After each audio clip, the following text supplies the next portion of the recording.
Basang-basa ang dahil ba'y damang-dama sa'king kalam ng punong-puno ng pananabik at ng kapalalim sa'king bawat paghinga na Mr. Briggs Season lamang sa iyo.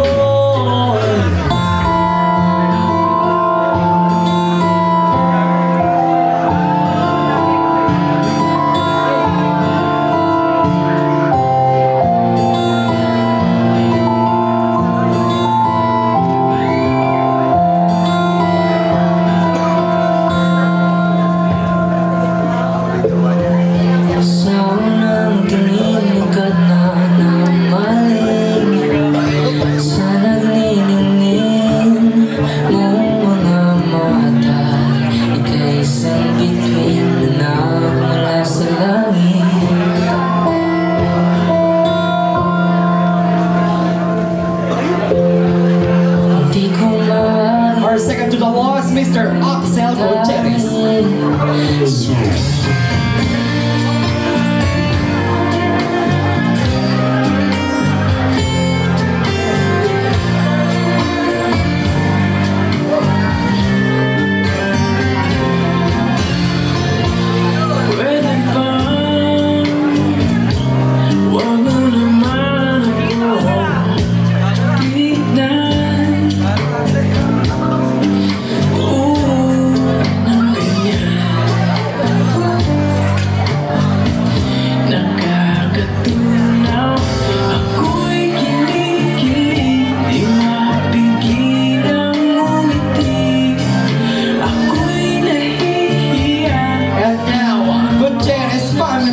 The handsome boyfriend, Mr. Axel Gonzalez.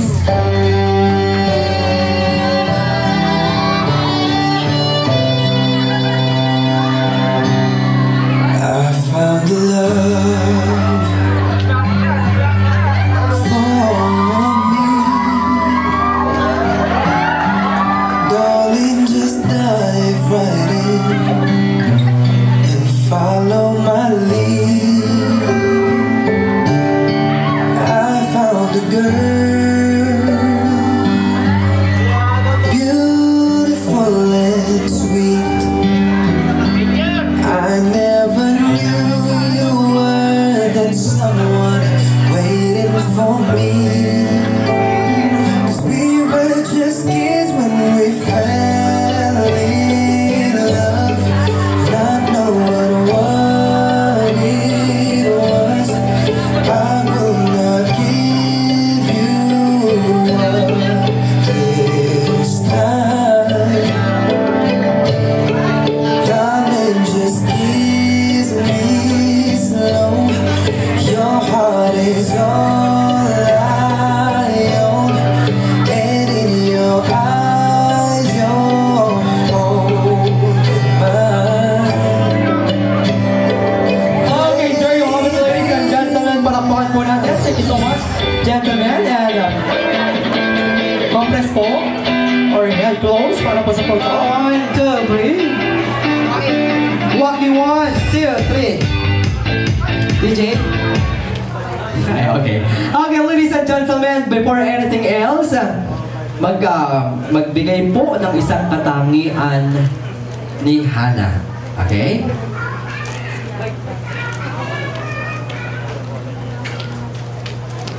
Isang katangian ni Hana, hinahanap? Iyakin. Iyakin. Tail. Mabilis malasing. Weak. Okay. Makulit. Makulit? Mamaya sa boy P. Mamaya ka boy P. Si dito sa likod. Sir. Mabait po. Okay. Sir? Maliit. Wow, malaki ka. Charot lang. Okay. Renz. Ang bulate pagka nalalasing. Okay. Ivan. Pasaway. Pasaway. Paul. Supportive po sa amin. Okay. Nico. Maganda po, maganda. Maganda, of course. Pangit. Bill. Maganda. Sek. Talented. Talented, of course. Piling bagay ako, pinabirthday naman ng mga... Okay. Andre. Andrea. Super talented. Talented. Next. Flexible. Flexible, of course, Daddy. Pinakamaganda. Pinakamaganda, of course. And ano kaya ang ano kaya ang nagustuhan katangian ni Boy P? Sir? May ka bang kiss? Okay. What? Maganda, tsaka po toyo eh. Maganda ito yun. Ladies and gentlemen, our 18 handsome gentlemen sa ating 18 roses. Thank you so much, guys. Please be seated. Happy birthday to you. Happy birthday to you. Happy birthday, happy birthday. Happy birthday to you. Yung mas malakas po and...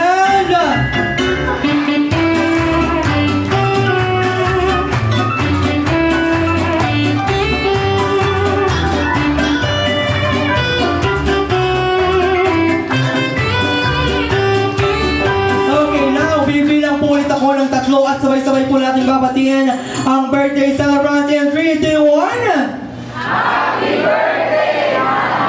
Of course, baby girl, before you blow your candle, ipikit ang iyong mga mata at hingin ang pagpapala sa Panginoon.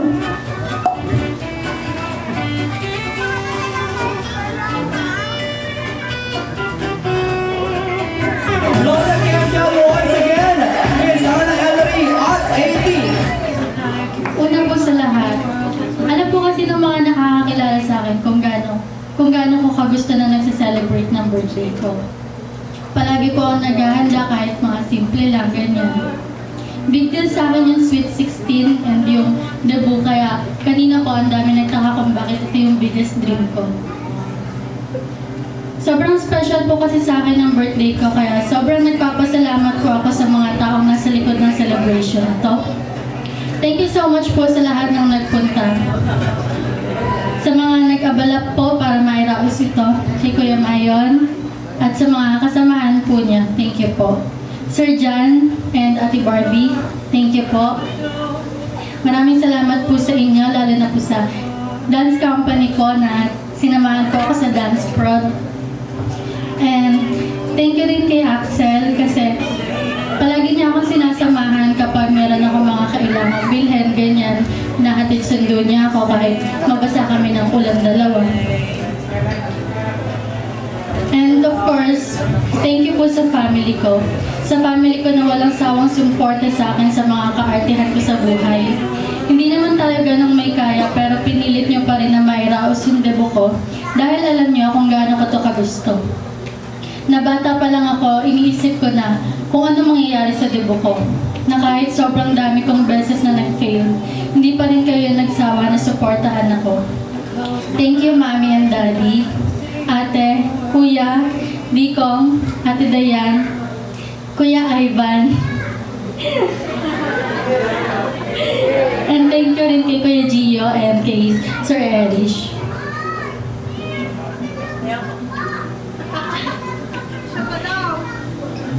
Sila yung mga kapatid ko na kahit saan pa man ay nakasuporta sa akin, lalo na sa mga laban ko.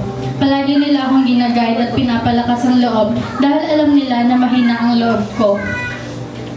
Pero dahil sa kanila, nakakalabas ako sa comfort zone ko. Minsan ay pinapalad at minsan naman ay hindi, pero lagi nilang sinasabi na proud sila sa akin at alam nila na ginawa ko yung best ko. Kaya palagi kong sinasabi, sobrang swerte ko sa pamilya na meron ako, sa magulang, at lalo na sa mga kapatid na meron ako. I want to take this opportunity para mag-thank you sa mga kaibigan ko na one call away. Na kapag feel ko, wala akong kakampi ay nandyan sila. Eunice, Maddie, Jane, Liana, Robbie, Ate Ska, Axel, Vi, Kit, And of course, sa favorite kong pinsan and also my best friend, Kuya Jumong. Siguro kung may pa-exam yung buhay ko, siya yung makaka-perfect. Lahat ng kaartihan ko, kagagahan ko, mga pagkakamali ko, alam niya lahat. Sobrang thank you sa inyo. To Mami, I know naman na alam mong sobrang mami's girl ako. Sobrang thank you kasi ramdam na ramdam ko yung suporta mo sa akin. Wala kang pinalampas na mga laban ko. Gymnastic man yan, sayaw man yan, laban ko man yan sa school, or kahit sa ACADS ay sobrang suportado mo ko. Thank you, Mami. And thank you rin, Daddy. Dahil kahit hindi naman ganun kalaki yung kinikita or sweldo mo, is ginawan mo pa rin ang paraan para masuportahan ako dito sa biggest dream ko. Ate, kahit sobrang sungit at sobrang diwara mo, thank you. Kasi noong mga panahon na walang-wala tayo, ikaw yung nagtatrabaho, pambili ng mga pangangailangan namin. Ikaw yung nagsakripisyo na magtrabaho at sumagot sa mga kailangan ng pamilya natin. And kapag nambubudol ako sa iyo or sa inyo, binibigyan niyo ako. Thank you rin sa mga kapatid ko, Kuya Ivan, sa pagsama sa akin at paghatid sundo, minsan na may kasamang reklamo. Dikong and Ate Dayan, na kahit kakastart nyo palang mag-work, is pinupush nyo na magbigay para mairaos yung birthday ko. Nasabi ko naman na kung gaano kayo ka-supportive sa akin. Pero gusto kong i-take yung opportunity na ito para mag-thank you kay Kuya MJ. Kuya, sana nandito ka para narinig mo ng personal.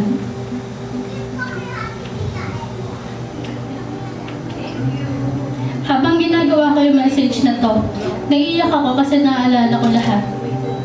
Before ako lumaban, palagi mong pinapalakas yung loob ko. Hindi mo nakakalimutan na mag-long message sa akin para gumaan yung pakiramdam ko at mabawasan yung pressure na nararamdaman ko. Sa tuwing nagkakamali ako, hindi mo ako inuhusgahan, kayo ng mga kapatid ko. You're always saying na okay lang magkamali, basta natututo tayo sa pagkakamali natin. Sa tuwing lumalaban ako or mag-a-announce na with honors, wini-wish ko na sana manalo ako or makapasok ako sa honor kasi gusto ko masuklian yung mga binibigay niyo sa akin.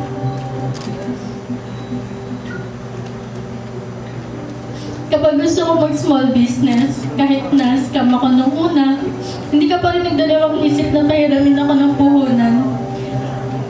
Kaya po niya ako pinapahiram kasi gusto po niya malaman ko kung ano po yung value ng pera, na hindi lang po yung basta-basta pinupulot. Pinapahiram ako kasi gusto mo na subukan kong ulit dahil may tiwala ka sa akin. Kapag with honors nga ako or nananalo ako sa laban ko, sobrang excited akong isend sa'yo at alam ng lahat kung gaano kayo ka-supportive sa akin. Ikaw yung kasama ko sa pagpaplano ng debut ko. Kahit bata pa lang ako, pinag-uusapan na natin. Kasi gusto mo akong suportahan dahil alam mo na biggest dream ko to. Kahit bata pa lang ako, nag-abroad ka na. Ramdam na ramdam ko pa rin yung pagiging kuya mo. Ikaw yung kakampi ko kapag magulong-magulo na ang lahat. Palagi kang nandyan para sa akin. Kapag nagsusumo ako sa iyo, palagi mo akong pinapakinggan at nag-iiwan ka ng advice sa akin. Palagi ko nga sinasabi sa kanila, sobrang swerte ko sa iyo, kuya. Sobrang swerte namin sa iyo, sa inyo. Sa pagtutulungan na iraraos lahat. Alam kong malaki yung sinakripisyo niyo ni ate para sa family natin. Sobrang thank you sa inyong dalawa. And para po sa mga nagpunta, sa mga pinsan ko na palaging nandyan para sa akin, sa mga nag-abala na magdala ng regalo o kahit hindi, maraming salamat po sa inyo.